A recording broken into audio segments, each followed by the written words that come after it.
All right, I have a really big mess here, and I am kind of embarrassed to show it to you, but I pulled out all these wooden spoons. They've been in my stash for a while, and some of them I have waxed so that they can be used for cooking. And then some I am painting, which is what I'm doing now. And I just thought I'd show you what I'm doing.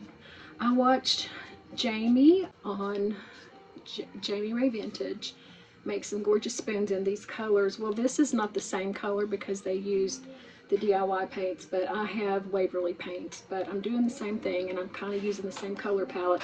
I thought what they did was so pretty. So this is celery green from Waverly.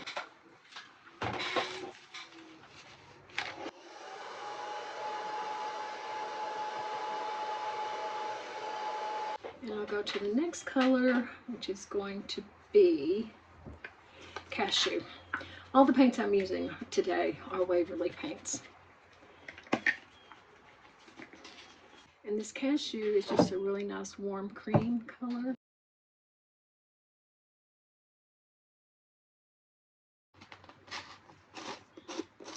I love this pink.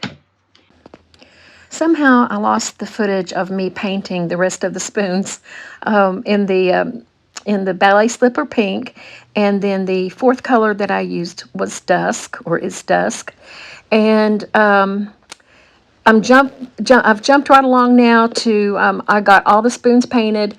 I had enough spoons and wooden utensils to do 3 sets. So 3 sets of 4 different colors. Each set will be sold in my booths, 1 color of each. And I decided to start here with the transfer, applying it to the cashew color. And I am liking this a lot more than I thought that I would, this particular color. And it, I said it's a warm, creamy beige. It's got just a hint of yellow in it too, just a hint. And I really like that real well, and how it looks with the other 3 colors that are in this grouping. So again, I'm using the Lost Garden transfer. A lot of my projects lately have been using this transfer. I just love it, and it goes so well with everything. If you've seen the last 2 videos that I put out using this particular transfer, then you've heard me singing its praises. I felt that it would be difficult putting the transfers on the forks and the slotted spoons, but it honestly was quite easy. The edges of the transfer easily went down into those cutout areas, and it just lended to the to the whimsical look of these cute little spoons. I can't wait for you to see all of them after I've finished and put the colors all together. Notice how I can take the smallest of elements from the transfer and work it into the wooden spoon or wooden fork or slotted spoon the way that it looks better. So just a wisp, like here, right here, that tiny little wisp, just to run it along that tine of the fork, just adds, much more visual interest that way. So I hope you all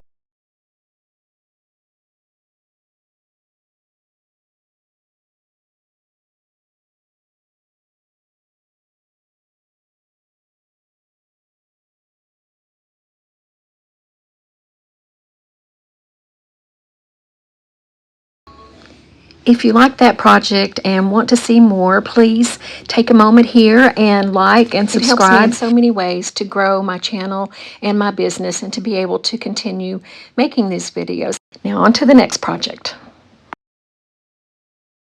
This basket was in good shape when I thrifted it and really just needed to be cleaned, and I could have resold it like it was. But I wanted to do something different and dress it up, and I wanted to play on the blue and white checked liner that it had. I started by painting the lids white because anytime you decoupage, if you have a white background, it makes the image that you're putting down, it just makes it more vibrant. Next, I separated the 2-ply napkin and used the white second ply to decoupage that down, and I actually did 2 sheets of that on each lid before putting the designed napkin down. And I did that because I wanted to hopefully prevent my decorative napkin from tearing, and this seemed to work pretty well for me. So as you can see now, it's the blue and white napkin that I'm using. I love this design on this napkin, and it goes down really easily over those over the lid, and you just carefully work with a brush, a soft bristle brush, carefully work it down into the basket. And I did whitewash the basket after, decided to do all that, the handle as well as the body of the basket. Sorry that I didn't have more of the process film, but I hope that what I'm showing you gives you an idea of the steps that I went through along with my description of it. But even as it was here, I decided that it still needed a little something something. And then I decided to get a tiny pom-pom fringe in white and put it along the edges of the liner.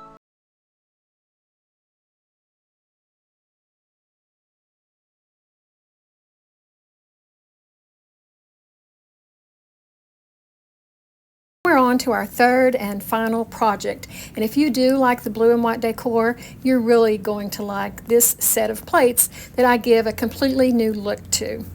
I thrifted these plates, and I'm almost ashamed to admit, about 4 years ago when I very first started thrifting a little, and I thought, oh, I'll give them a new look, and I painted them white and distressed them. First I spray painted them, then I painted them white, distressed it back, didn't like the brush marks, learned about the baking soda trick, applied that, which really was not, it was so thick that it kind of covered up the floral design around the edges, and so I didn't like that, and I couldn't decide what kind of image or print or design that I wanted to go inside the plate part for the decorative part.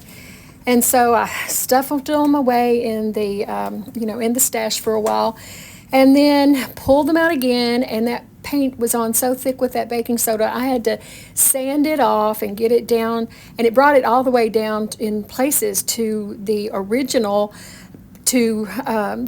design, which was gold and kind of fresco design, if I recall correctly.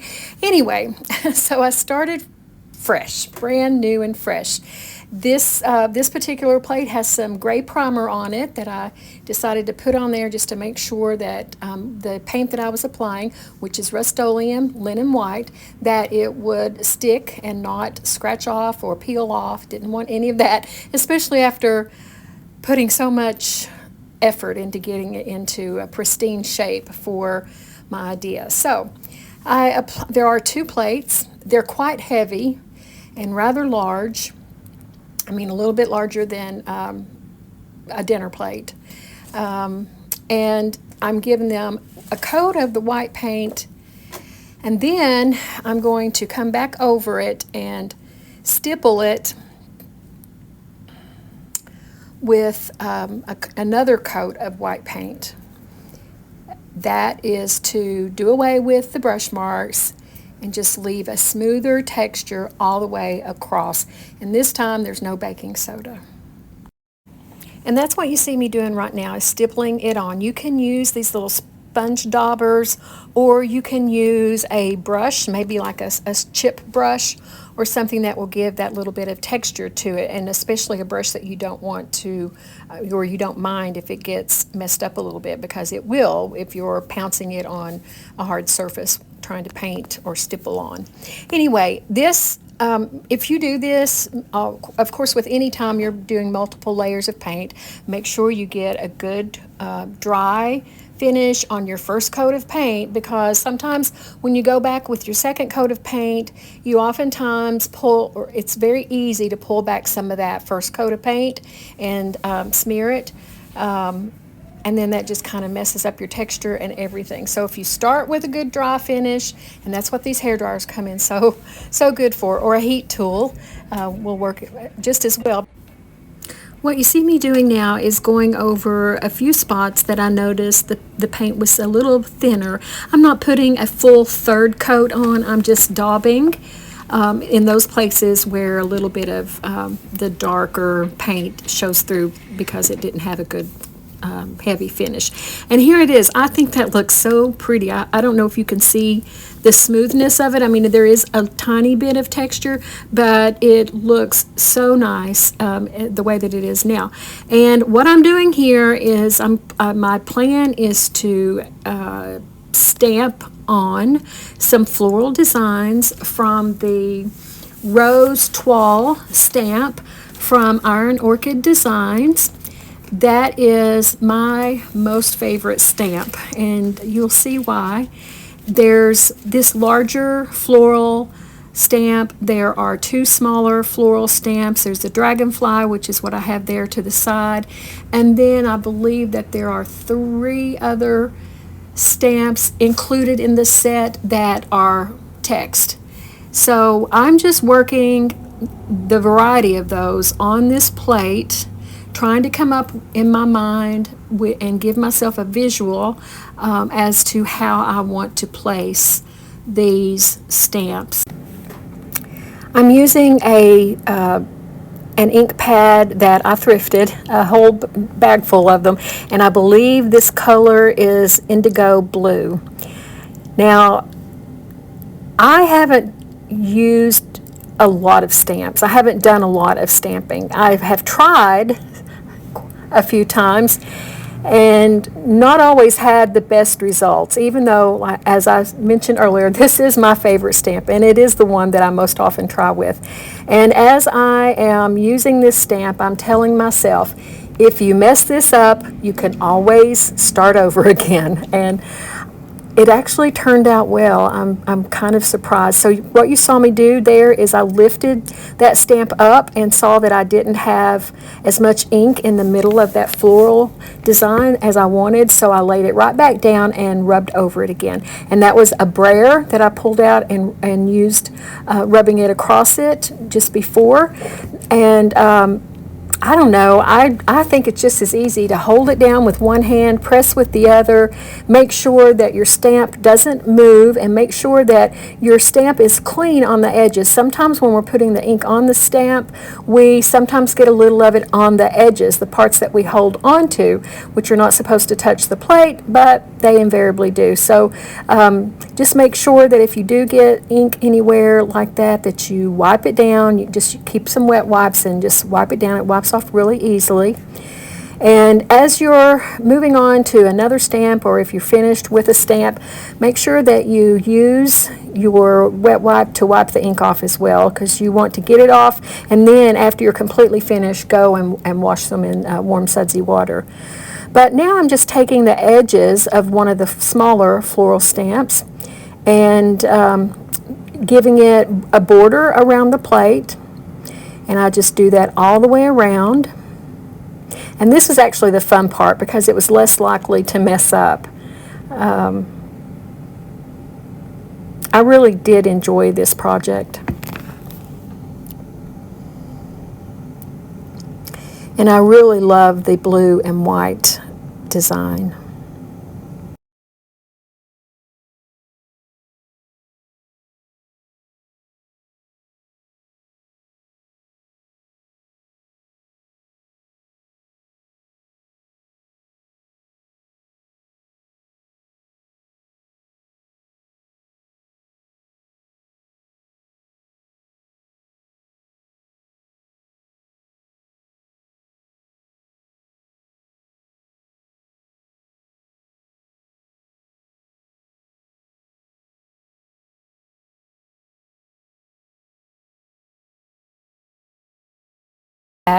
And dabbing it along the sides of the plate. I don't want it on the top so much, I just want it on the sides. And if it happens to get just up a little bit on the edge, that's okay. here I wanted to add a little bit darker to that place on the flower, so I very carefully applied more ink to the stamp and reapplied it again, and that actually worked out well. That's the first time I've ever done that. So after getting this all dry, it has dried for overnight actually, I'm now putting step 1 of PintArt's crackle finish. I believe it's called fine crackle, and it's a 2-step process with you applying the first product on the item that you're using it on.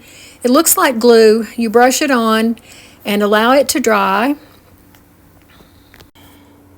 And of course I pull out my hairdryer to speed that process up a little bit and go on to the next step, which is step 2 of the PintArt fine crackle finish. Step 2 is a thinner product, and it is a light amber color. Maybe you can see as I brush it on. You have to be careful and not apply too much of step 2 because it is a thinner product and it will run. And if you have something like I have here with this dish, the edge is raised, and so there was a problem with the product pooling along the edges of the plate because it had nowhere else to go. But I would not have wanted that for this project. It would have been okay with others, but for this one, having that white background, I would have preferred not to have it. But I put a dark wax on after this step 2 has dried, and so it ends up being okay. But just be careful and note that if you ever use this product in the future.